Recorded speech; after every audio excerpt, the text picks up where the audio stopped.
琴晚資深歌手張德蘭慶祝入行60週年，喺紅館舉行佢首次嘅個人演唱會。除咗唱咗好多佢嘅首本名曲，例如《網中人》同埋《相識是緣分》，當年唱到街知巷聞膾炙人口嘅歌之外，德蘭亦都邀請咗歐瑞強、黎耀祥同埋汪明荃做演唱會嘉賓。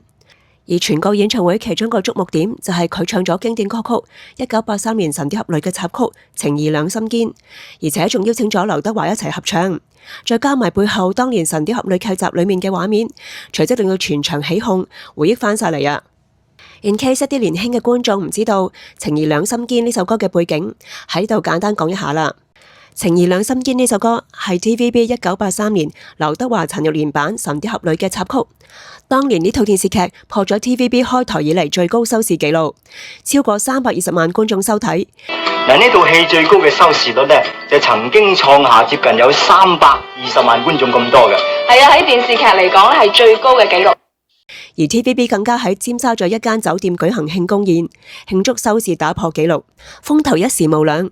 而劉德華亦都係繼獵鷹之後，再次因楊過呢個角色再創事業高峰。至於陳玉蓮就被譽為最美小龍女。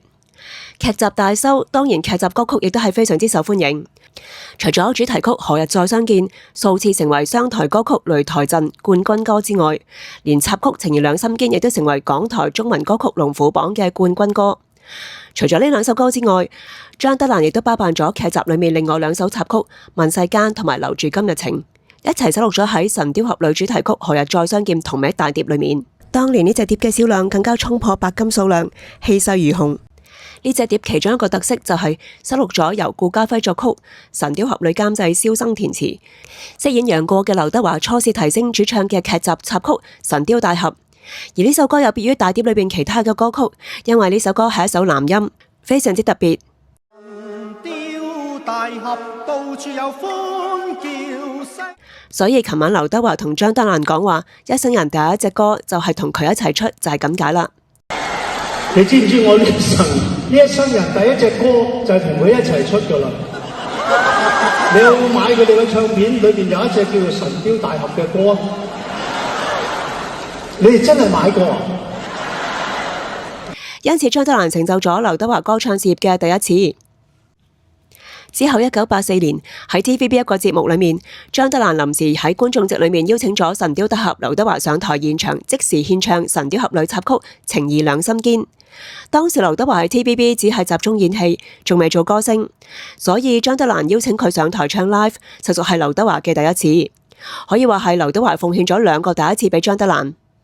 我想喺台下嘅觀眾嗰度呢，就揾一個朋友出嚟幫我合作。咁我睇下今晚有邊幾個嚟咗先嚇。一眼望落去，一個好適合嘅人選，佢就係神雕大俠劉德華，請佢上嚟同我合唱好唔好啊？嚇，你話好唔好啊？一於咁話啦，劉德華。張德蘭親口叫到你，唔得㗎，真係唔得。得㗎，實得㗎咧。各位觀眾俾啲掌聲好嘛？大俠嚟喎你係，快啲啦後生仔，我仲要陪埋你一齊出嚇。實得㗎。我見到阿劉德華咧，佢係真係有少少好似緊張。德蘭你要俾一定身演佢食下。啊好啊，我對佢好有信心啊。咁多觀眾歡迎你，你唔可以話唔唱㗎。唔得，真係現場唱歌咧，我真係唔掂嘅。點樣唔掂先？你講先。live 唱真係唔掂。據我所知就唔會啊！除咗做戲叻之外咧，唱歌隨時都可以唱到噶啦。係啊，張德蘭對你有信心，仲有阿華仔，我哋叫做出名叫做 live 搏一搏嘅，而家都要搏一搏。嗱，俾啲勇氣你，陸叔照做好唔好啊？得，岌頭。即係。好，我應承你，但係我淨係同張德蘭唱一首歌啫。OK，各位鼓掌，唱啦，佢肯唱啦，交返俾你。咁我哋唱《情義兩心堅》好唔好咧？好，咁點唱？即係邊個唱邊段？我唱第一段，你唱第二段啦。試下。好，《情義兩心堅》，我哋再俾掌聲。多謝。劉德華。我哋企埋一邊嚟，側播唔多個嗰種。情緣至優美，乃似心樂飛雁，哪怕悲歡，何妨隨心。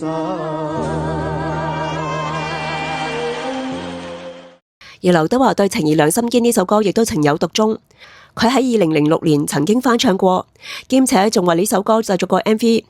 之後2010年演唱會嗰時都唱過《情義兩心堅》同埋《神雕大俠》。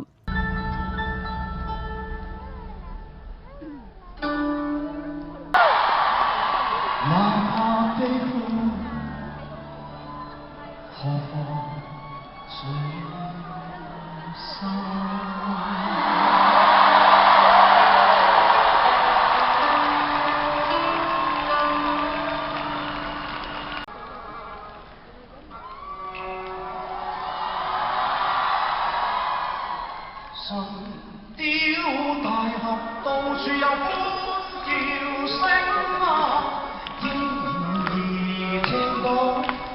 睇得出佢好鍾意《神雕俠侶》呢套劇同埋楊過呢個角色，對佢嚟講充滿住滿滿嘅回憶啊！所以琴晚劉德華同埋張德蘭相隔42年，兩度再次同台合唱，確實係意義重大。當張德蘭開口唱《情義兩心堅》首歌嘅時候，背後熒幕播放住1983年版《神雕俠侶》嘅劇集片段，已經掀起當年劇集大受歡迎嘅回憶。而劉德華喺台下升起嘅時候，更加引起一場嘅尖叫，可以話係冇諗過劇集嘅男主角會出現。情若真，不必相見恨晚，見到一眼再不開談，情義似細細，好似心撲飛眼，願生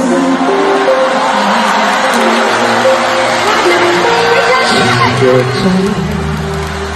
不必驚怕隨上，地化轉瞬應牽掛，誰願都揮霍，偏似心撲飛眼，縱擔千山亦無價。